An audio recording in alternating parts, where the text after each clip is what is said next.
I know you work these cases early with the investigator, right?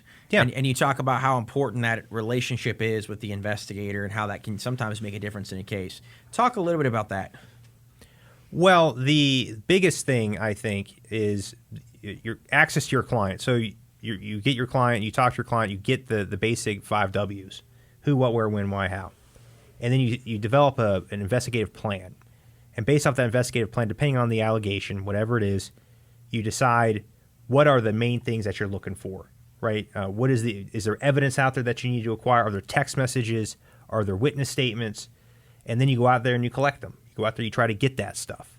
And if you can get it before anybody is talked to, that's great, because now if they change their story down the road, you've got credibility issues with that witness.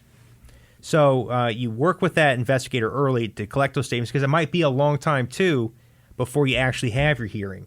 So the memory is going to be better at that moment in time than later. So you want to get all that stuff early, be prepared for it.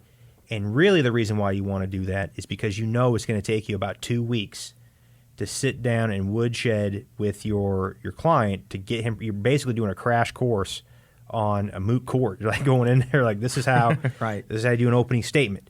This is how you cross-examine witnesses. This is how you give a closing argument, right? This is how you address the board.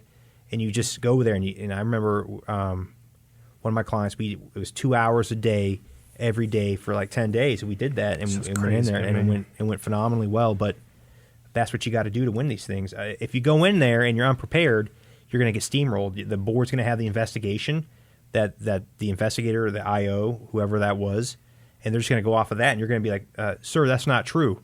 Okay, show me why that's not true. Yeah. Right? And that's what could happen if you're not prepared.